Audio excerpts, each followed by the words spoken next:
This is Tell Your Story Alaska. We talk aviation, history, theology, but most of all, the raw stories of Alaskans and the gospel. Welcome to another episode of Tell Your Story Alaska. Today is another history one. One of my favorite topics is history, and today I really enjoyed studying for this one. This is going to be about the Klondike Gold Rush, and even though this took place in the Yukon Territory, which is Canada, it did play a role with Alaska because so much of it intertwined with Alaska because it started in Alaska in Skagway. That's where all of the gold rushers, the prospectors started. So it is applicable to this podcast and Alaska's history. Now, the Klondike Gold Rush involved tens of thousands of people who rushed up to the Klondike with gold fever, full of hopes and dreams of riches. But what the majority of them discovered was disappointment, disease, and even death in some cases. It is a tale about the human condition that we call greed, but it did leave behind a series of new towns and villages throughout the Yukon and Alaska. The story goes that a man named George Carmack, Dawson Charlie, and Skookum Jim were in the Yukon looking for a way to make a buck.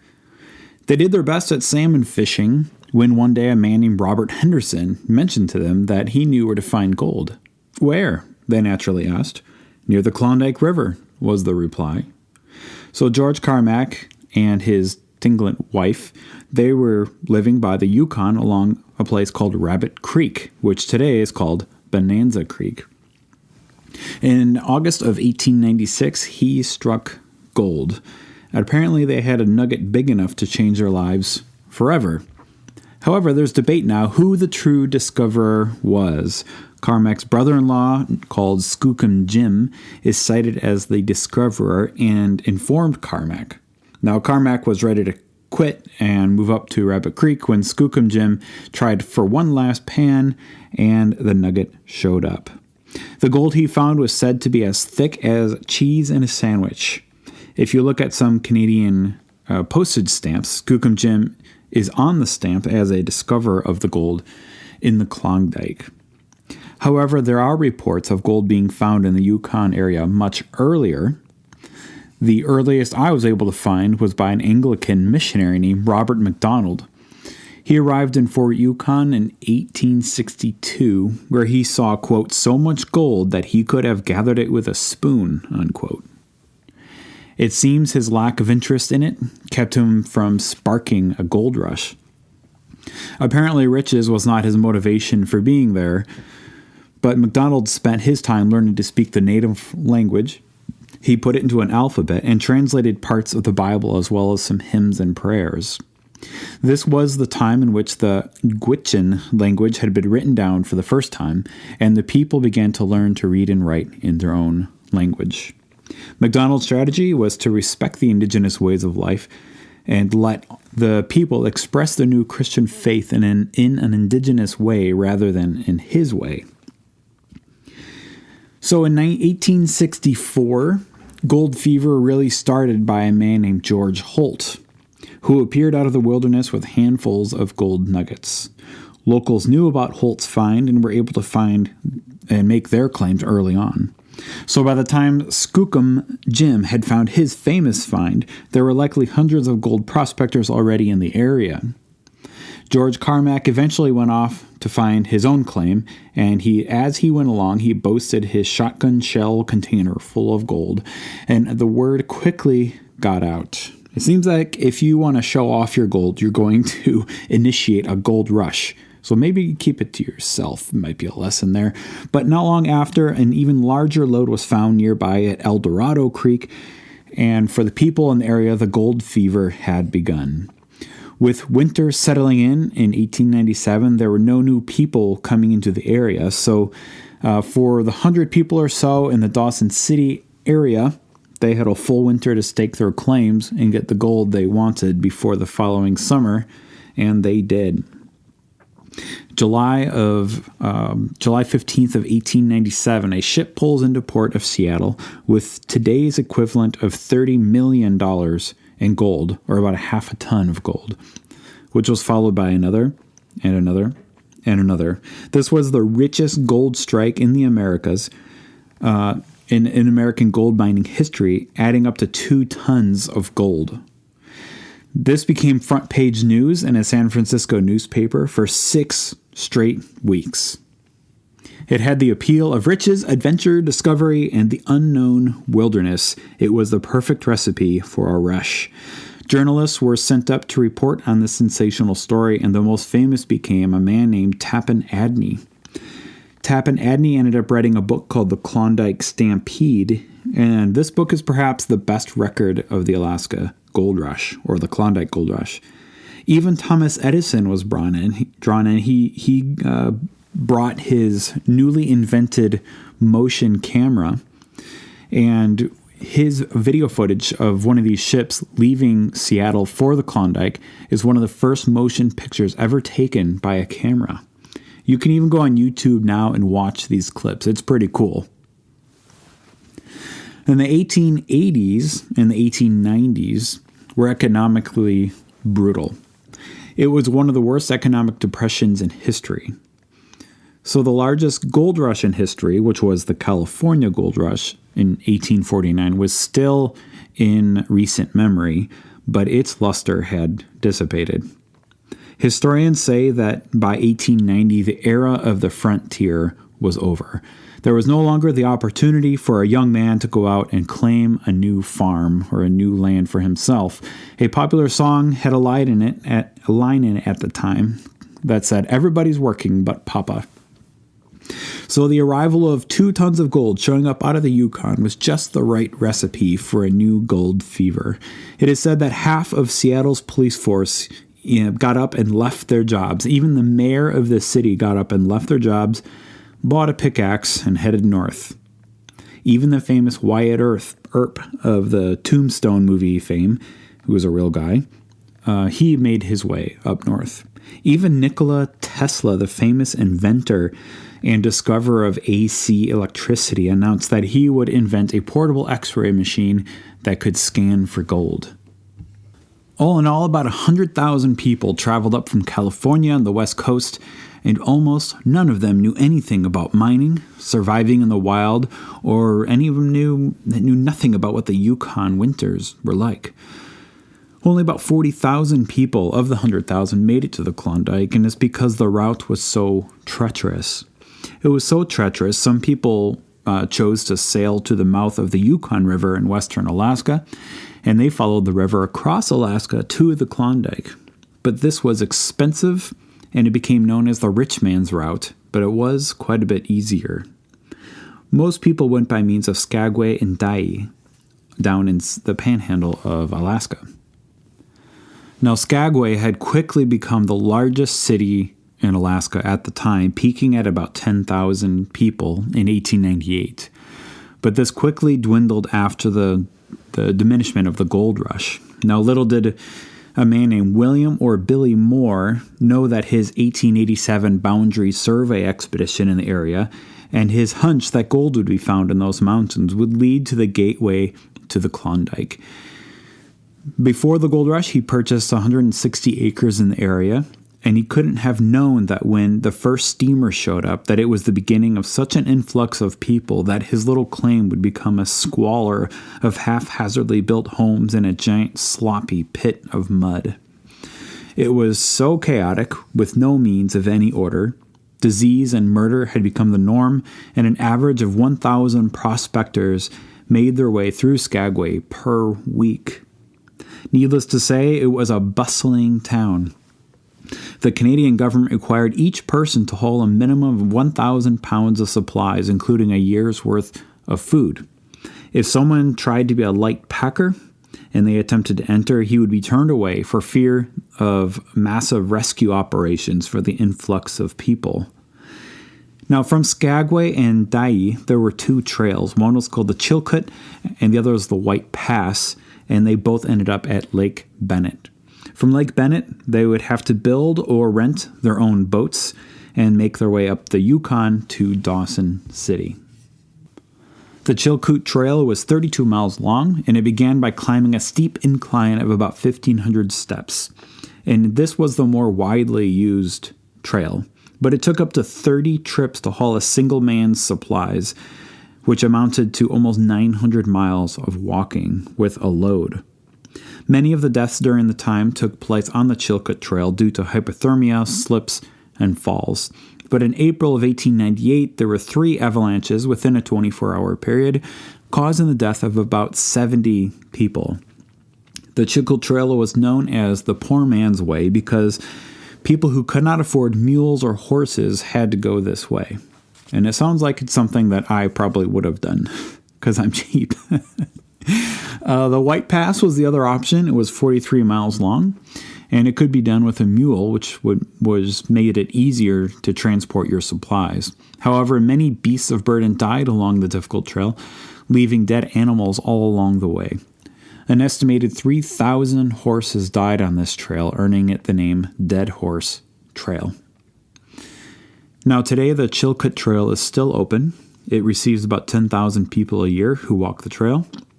If you go to nps.org, National Park Service, they actually did a really good job of posting photos from back in the day and compare them to photos of the day. You can see like photos then and photos today. It's pretty cool to check it out if you get a chance.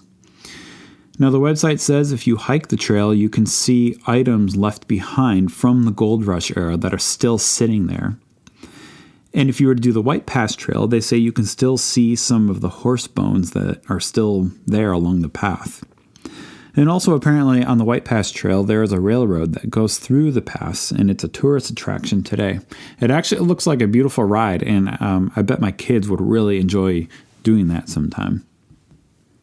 Now, upon reaching Lake Bennett, the prospectors took about a week to get there, and the prospectors had to build for themselves a canoe or a boat made from trees in the area. In the fall of 1897, a handful of people got stuck at Lake Bennett as the lake froze with the oncoming winter. The result was a miserable winter of camping out and eating their hauled-in supplies. Disease and malnutrition were the theme of the winter. It would have been miserable. By May of 1898, the lake had thawed out, and the prospectors continued their journey. Even the famous author Jack London, he gave up gold to become a captain of a boat hauling people down the Yukon from Lake Bennett to Dawson City. At the time, the Canadian government made a requirement that only a qualified captain could lead a boat to the city. Of the 100,000 people who went north for gold, only about 40,000 made it to Dawson City, and the rest stopped their journey at Skagway, or they're camping out at Lake Bennett, cut their trip short, and they had to pack up and head back home. It was just too difficult a journey. Now, at its peak, Dawson City, the destination of all these prospectors wanted to get to, this is the area where the gold was originally found, very close to Bonanza Creek and the other areas where gold was found. Dawson City, as its peak, was in 1898 at 30,000 people. It had a mayor, a police force, and 3 newspapers, and it was the second most populated city in the West, believe it or not. It only lost to San Francisco and was equal in size to Seattle. A governing body was established in 1898 in Dawson City for the Yukon Territory to handle the influx of people. Dawson City remained the capital until 1953 when it was moved to Whitehorse, just a little ways to the south for the Yukon Territory. Today, Dawson City has only about 1,600 people, so that's down from 30,000, which is a big decrease. According to Wikipedia, Dawson City had a devastating fire in 1897 when a dance hall girl named Dolly Mitchell threw a lamp at another girl in an argument. It also suffered flooding in 1925, 1944, 1966, 1969, and 1979. Another interesting historical find was called the Dawson Film Find in 1978. A construction project uncovered a forgotten collection of over 500 discarded silent films made between 1903 and 1929. So that would be a pretty cool find. Today, Dawson City is a Canadian National Historic Site and in large part lives on tourism. Now, it's interesting to me that at its peak was only a few years, but the idea of a gold rush still fascinates us today. We love the romantic story about quick riches, adventure, and going off into the unknown. It's hope for the greatness that stirs people up and the memory of risks taken. There's something in us that I think Jack London capitalizes on, and it's what made him successful. It's that wild side. It's the risk.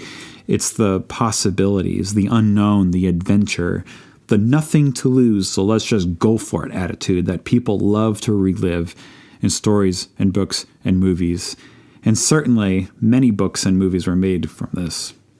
Well, a very sad part of the Klondike Gold Rush is that most people were completely disappointed when they got there. They were disappointed to find out that the gold was not really just waiting for the taking. Of the 40,000 people who actually made it to Dawson City, only 15,000 found gold at all. Of the 15,000, less than 5,000 found enough to pay for their adventure. And of the less than 5,000, only 200 found gold that brought them profits. And of those 200 that found profit from the gold, only 40 or 50 actually got their gold out of the Klondike. The rest of the people who actually found profitable gold wasted it in Dawson City in gambling or just spending on frivolous things. This was a hard-won lesson in reality. But interestingly, the people who made moderate profits were the ones who were not looking for gold, but they were entrepreneurs offering services to the prospectors through supplies, saloons. There was prostitution and there was hotels. It could be a lesson learned for us today that the best guarantee for making money with get-rich, quick opportunities is not the get-rich quick thing, but it's in being an entrepreneur for the folks pursuing it. There's a phrase that came from this time. If you want to get rich during a gold rush, sell shovels. And I really like that. Some people made good money offering transportation services out of Skagway, and others opened stores in Dawson City offering needed supplies. So here's some examples. Joseph Ledoux was the official founder of Dawson City shortly after Skookum Jim made his famous gold discovery. Now, he wisely purchased a sawmill, and the influx of people coming when they needed, to buy wood and lumber to build their homes and build the city, he was the one that they bought from. So his foresight in buying this sawmill was very, very wise. And needless to say, he did very, very well. He made more money than most of the gold prospectors. There was a woman named Kathleen Rockwell. She became known as Klondike Kate. She made her fortune by dancing. She was fully clothed, but she danced for the men of Dawson City. As she did this, she recognized that men were willing to pay a full nugget of gold to have a single conversation with her. And so she made about $30,000 in a single year just dancing and talking to men for a nugget of gold. Now, $30,000 at that time in the late 1800s is enough to set you up for life. If you convert that to today's money, it's about $1.2 million that she walked away with in 1 year. There was another woman. I could not find her name, but I read about her a couple weeks ago. She made her way to Dawson City with these mysterious canisters, and people would ask, what's in those canisters? And she wouldn't say. But as it turns out, when she got there, she opened a store and she made a lot of money selling silk to local women. There were not a lot of women there, but there was enough to where she made a huge amount of profit from her silk. There was another man named Soapy Smith. He was a high-profile con man who engaged in racketeering and fraud in the name of being a lawman for the town. However, he was eventually shot dead in Skagway, and perhaps this was a standard bad guy story coming to a just end. He was one really bad guy. Another man brought a team of mules, which he rented out to prospectors. It is believed that he made $5,000 per day per day. If you convert $5,000 of money back then, that's just under $200,000 in today's money. If you can imagine making almost $200,000 a day, you are doing very, very well. Now, the truth is that by the time the rush of people showed up in Dawson City, the majority of the claims had already been taken, and there was none left for the new prospectors. So the vast majority were wildly disappointed. But if you were an entrepreneur at the time, you were very likely to make a lot of money.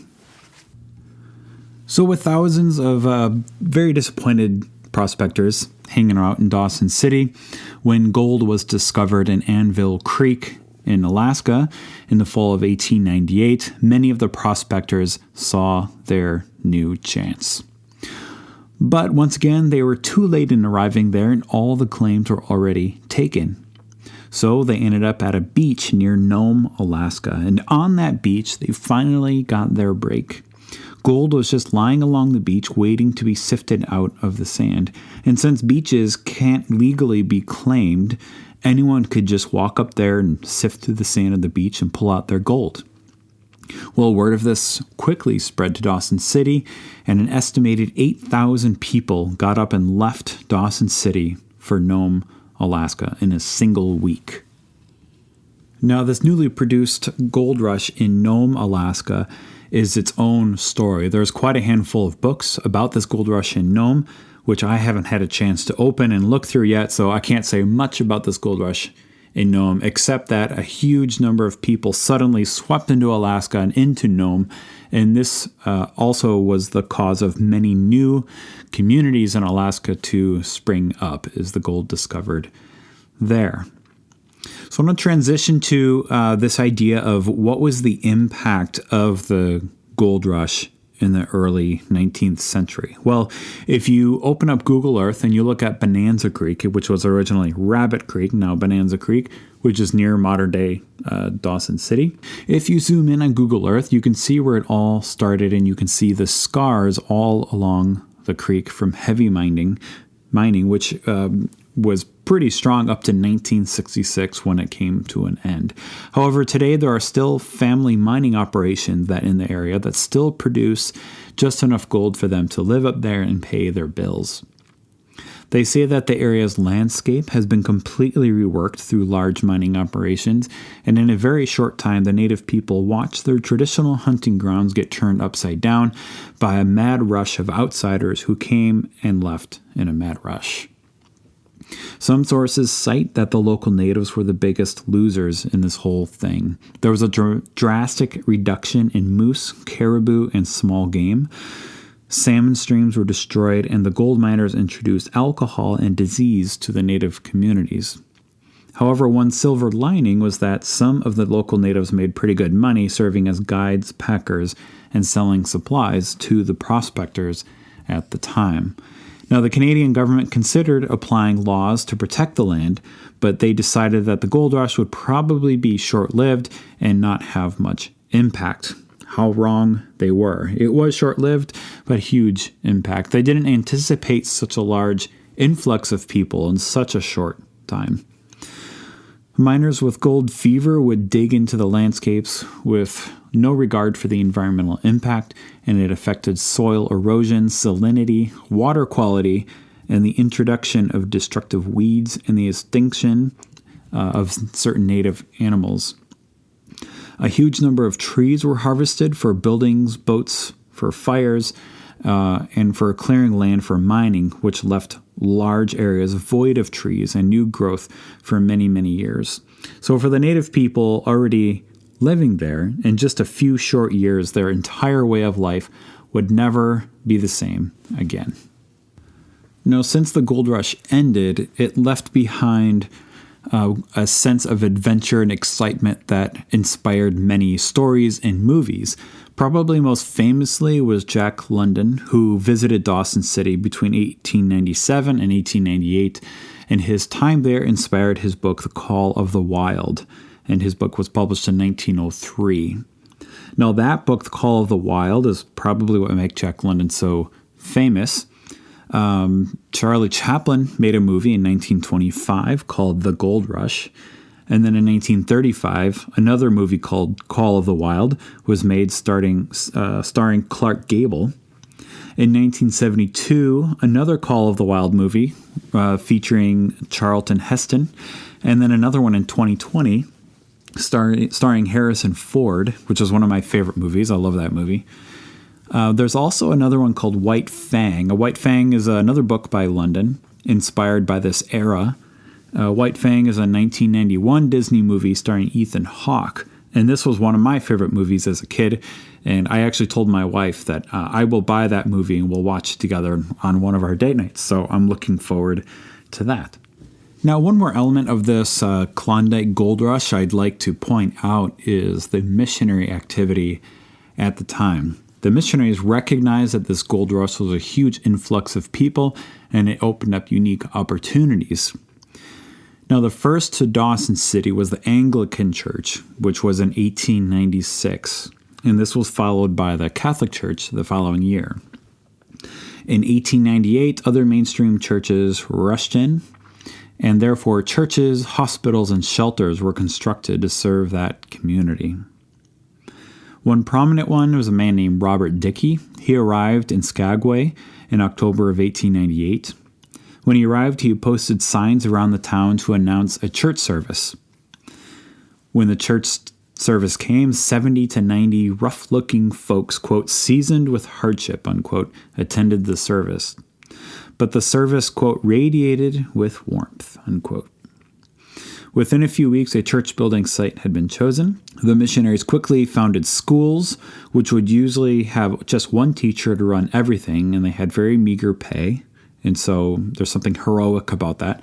The teachers were required to be equipped with a list of certain things, and here's the list, quote, a good, strong walking dress, a gray flannel dress or equivalent, 2 gingham or good calico dresses, a strong underskirt or balmoral, I don't know what that is, a waterproof cloak or ulster, as well as 3 pairs of strong shoes, 3 suits of underwear, and 2 to 3 sets of flannel underwear, unquote. So the message was clear, come ready for hardship, and they did. Now, the first hospital in Dawson City started in 1899 by, quote, the Sisters of St. Anne, and the hospital would be called St. Mary's. It was funded by donations and the sale of insurance. I thought that was interesting. They started out with just 3 nurses, and they treated typhoid, pneumonia, scurvy, frostbite, and injuries from mining accidents with very minimal equipment and supplies. So one can't help but to admire these women who took on this overwhelming task in serving the community at Dawson City. All right, so there's my brief take on the Klondike Gold Rush. Certainly I left out a lot, but I do want to try to keep my episodes shorter than I have been so they're more listenable. But some final thoughts. The Klondike Gold Rush of 1898 offers us some lessons on the condition and nature of man. How easily we can be blinded by the prospect of quick riches and easy success, and yet how the adventure of a lifetime stirs something in us that makes us want to tell these stories again and again. And this is why there's lots of movies and books written and documentaries about this era in history. And this is why I love history. You can theorize all you want about the nature of man. You can theorize all you want about the best form of government or how to make the world a better place or what is the best strategy for fulfilling the Great Commission.